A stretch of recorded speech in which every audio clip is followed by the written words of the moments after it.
Boy, I do not know what to do here, Andrew, other than sit back and enjoy the action. Minor wall breakers again for Mugi in the deciding game. And maybe that's why we saw the smile on Mugi's face. 100% of the time, Mugi has been able to bring things home for his squad when they asked him, when they put him up to that task. Ruben, at an 80% clip, has only dropped the ball once in that position. It was in the second match of the season when he lost 1-2 against Javi Catorce.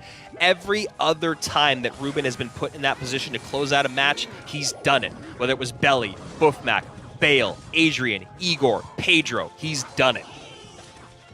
Knight in front of the spears, enough to keep two of them alive as they go to work on the baby dragon. Ruben showing Graveyard so far. We'll see if he does pull the trigger on it here. Decides to instead set up with the bomb tower. Ruben with a brilliant bomb tower setup there. Very nice. Yeah, he knew exactly the way that Mugi's been showing he likes to play, which is really aggressive with the minor plus bats.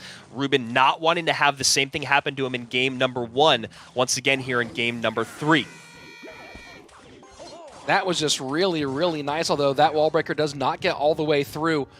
It really looked like he might go. He had the elixir for it. Looked like he might go for Graveyard, but bomb towering to that number 1 spot, which is also where he knew the miner had to go at this stage in the game. Very, very nice play by the Team Queso representative.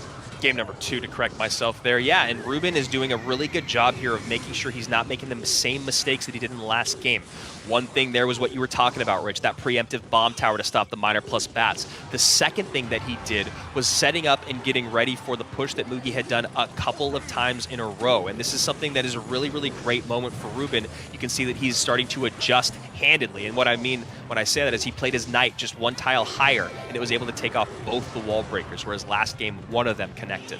And there you go. That's why we did not see the Graveyard, or one more reason maybe is because Royal Giant rather than GY. So interesting swerve, to use your word here, Andrew, in the third and final match point game.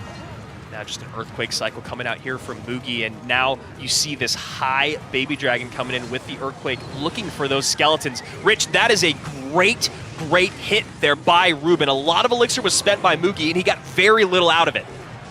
Wow, Ruben got a Royal Giant down, 2 Ice Wizards on the board, Baby Dragon. This is a ton on the tower. Ruben's going to do it, Andrew. Ruben's going to do it. Team Queso. Queso is going to the World Finals Finals.